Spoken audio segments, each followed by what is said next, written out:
go vegan, but it's so expensive. Bitch, please. Jesse. I'm Dani. I'm NISHA. I'm Nicole. I'm Hannah. And this is The Vegan View. Cheers.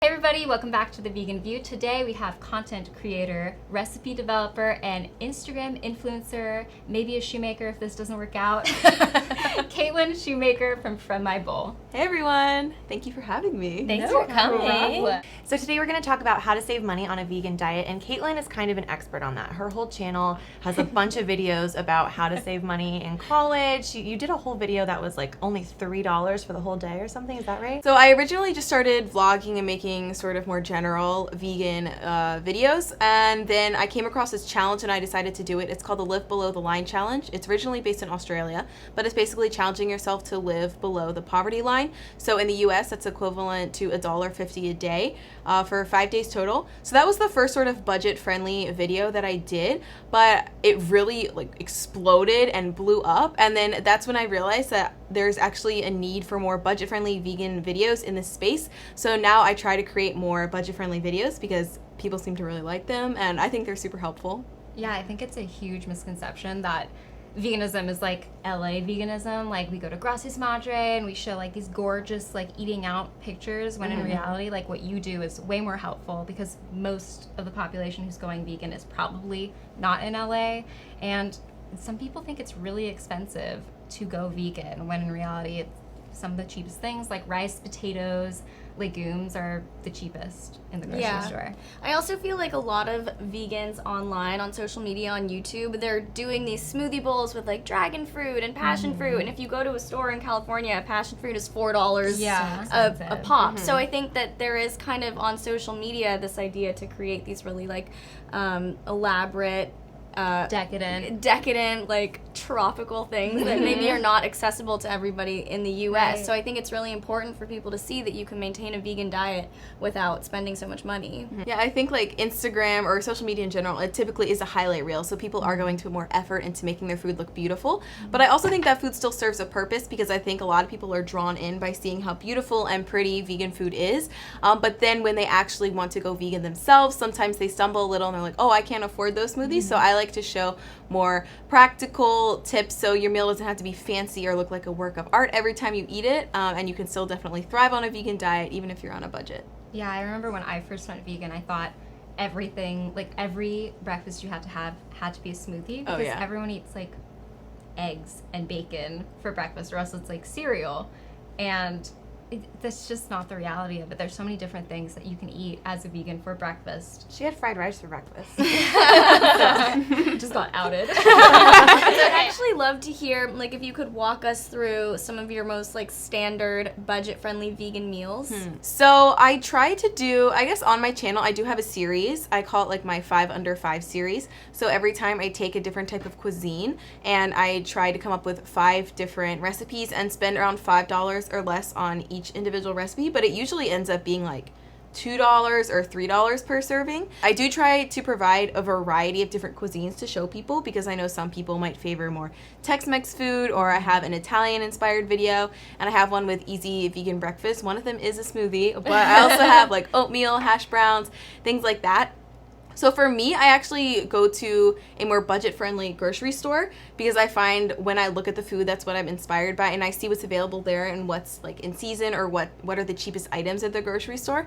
And then I sort of think, because I also am a recipe developer and I make other recipes as well, I try to see how I can combine those items to come up with more interesting things. Because I think a lot of people too, when they think that they want to eat more budget-friendly food, that they're going to be eating rice and beans every single day. But when you use spices or different seasonal veggies or something, you can totally make budget-friendly food interesting and pretty too, but taste is obviously the most important. So what would be some tips for when people need to go shopping? Like, what do you look out for? Are there specific things that you buy at different grocery stores, or things that you get online that would help save money for anyone looking to? Yeah. So I would definitely recommend shopping at a budget grocery store or buying in bulk when you can.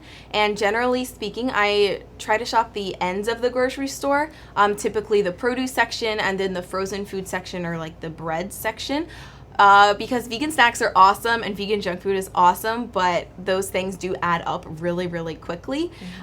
They can get super pricey. I mean, I love vegan cheese, but there are some vegan cheeses where it's like $10 for a pack, and it's like maybe like 4 servings. But when you stick to produce, like Nisha was saying earlier, like potatoes and beans and rice and fresh fruit, I think that's the best. And I do buy some items on bulk. I like using websites like Amazon or Thrive Market or iHerb, which is available internationally. And they usually have healthy products, but at a lower price. That's awesome. How do you feel about organic? Because I know a lot of times you want to eat organic, but that tends to be what really adds up at the end of the bill. So how do you feel about that? I definitely think that it can be a privilege to eat organic food. Personally, it is important to me, and I don't spend that much money on other things, so I try to invest more. I see it as an investment in my health to purchase organic foods, but I totally understand if someone can't afford organic. I would say if you're starting out, look at the Dirty Dozen list. It's a list of the 12 foods that are most contaminated with pesticides, so those are the foods that you should probably buy organic. And generally speaking, something that has a skin that you're not going to eat, it's okay to buy conventionally, like bananas or oranges or things like that. I personally always purchase my leafy greens as organic, and I heard berries can be sprayed up to 11 times. Oh my god, That's one of they're the so worst they're things so to bad buy, for like you. inorganic. Yeah. And the Dirty Dozen list does change every year, I think, so it's good to that's just good to know. Google it and stay updated. Yeah. But I also think Dr. Greger posted a video, and he said that in terms of macronutrients, buying organic versus non-organic, there isn't a really big difference, but when you purchase organic food, there are more micronutrients and antioxidants. So Oh, that's good to know. yeah. Yeah, because sometimes I'm like, do I really want to pay like the extra $1 or 50 cents? But Yeah. Sometimes it's not even a dollar though. Sometimes with sometimes berries, it's it's like twice as much. Right. Oh, Yeah. berries are expensive. Yeah. That's why I like to do frozen berries, because you can get organic and they're still usually really good quality. Yeah. A question for people who may be like more junk foody vegans, because I know eating on a budget as a vegan is definitely healthier because you end up eating more whole Totally. foods and stuff. But I remember when I first went vegan, I was just on a mission to replace all of my like favorite non-vegan foods as vegan foods. So I ended up eating a lot of fake cheeses and meats and like processed like faux chicken and things like that. So what's like a meal or maybe a hack that you would recommend for those people who are like, I just don't like veggies or I think there are a lot of great vegan recipe developers out there who can make healthier alternatives to something that tastes just as delicious. I will admit, when you're transitioning to more healthy foods, it can be difficult sometimes because it's never going to taste exactly the same. That's where I would probably suggest looking for maybe the lower end vegan products. Like some vegan cheeses are a lot less expensive than others, but still taste good. Like definitely look at reviews online and make sure something tastes good.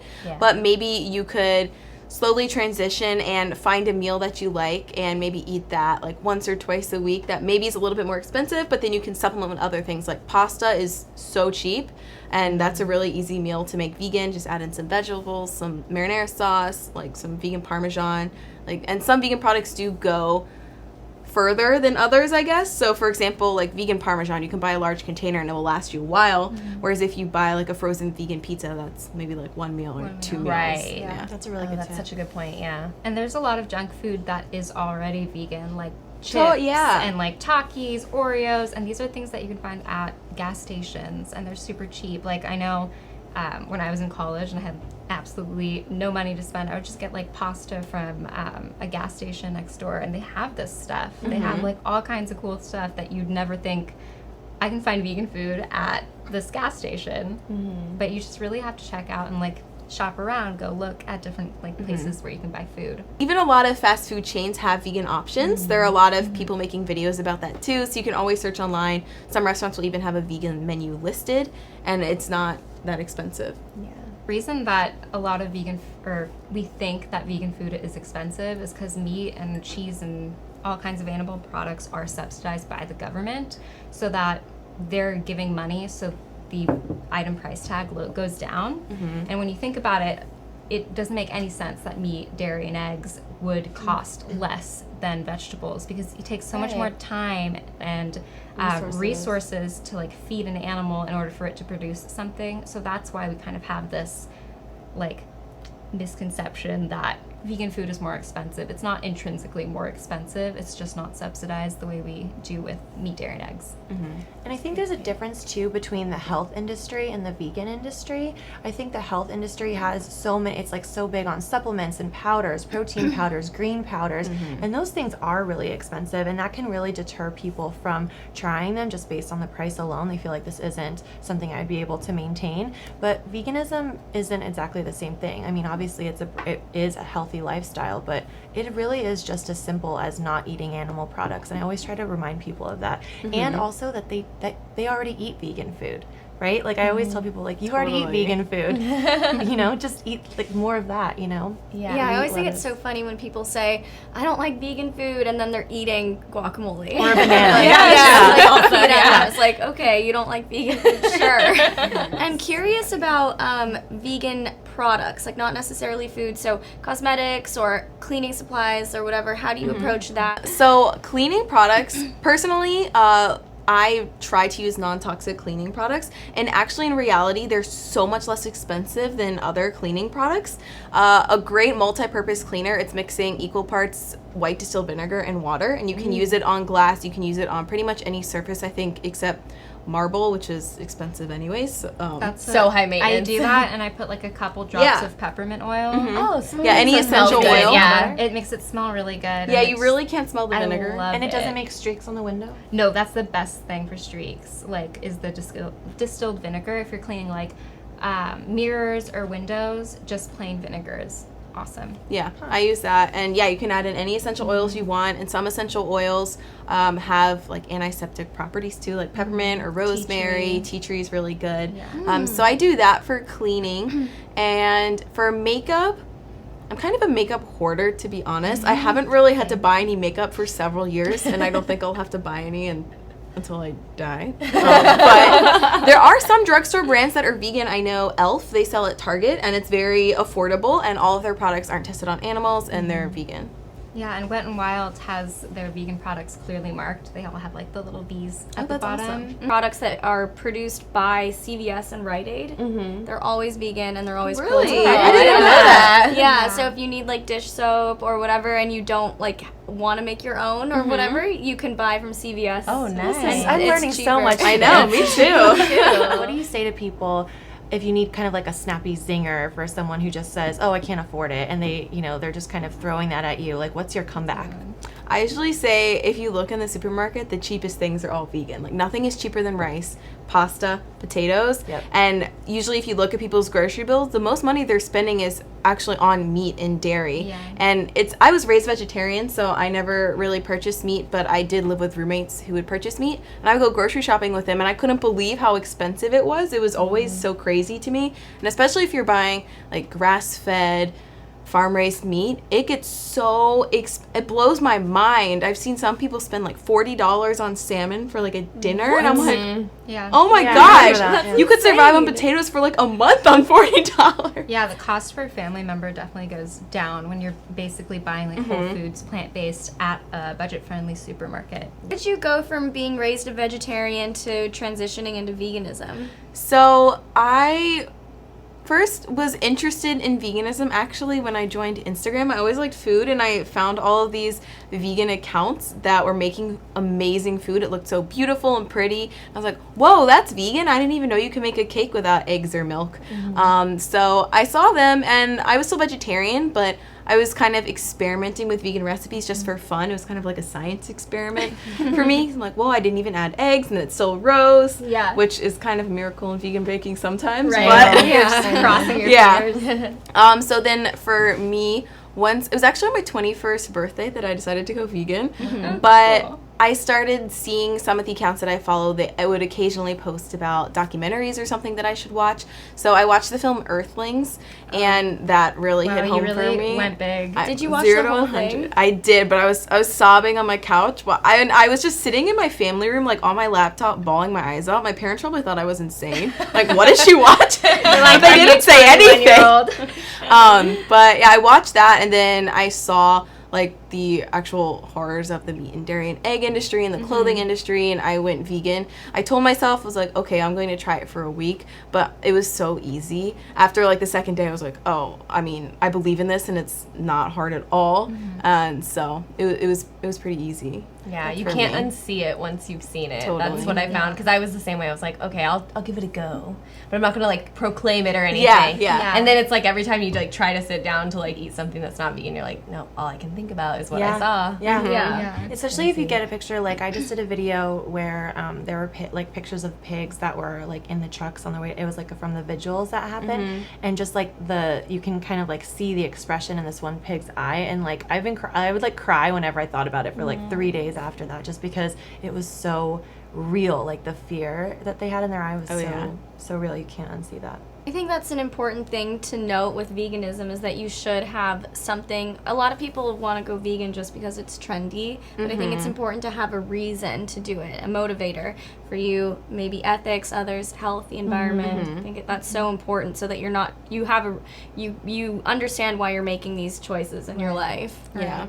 So true. I do always encourage people to try to, even if they can't watch Earthlings, to make some sort of ethical connection, because a lot of people coming at it from a health perspective, like everyone has cheat days for their diet, or like if you're on a quote unquote diet and you see veganism as a diet, you go over to your aunt's house and you're like, oh, she made a cake, I'll just have one piece, that's not gonna hurt me. But if you're actually vegan and you're like, oh, well, there are eggs in that cake and I saw how the hens are treated in those farms, like that's why I don't want to eat the cake. And then I think it's much more sustainable. I think something that only the ethical side gives you is that ability to say no. I think it takes a lot of like strength and firmness in your moral compass to be able to believe in yourself and say no. And I think ethics is a huge thing in that, because there's like, with health, there's always a gray area. You can eat something bad, you can eat just like a tub of fried food, and you'll probably be okay if you don't do that all the time. But with ethics, like every piece of meat costs a life, every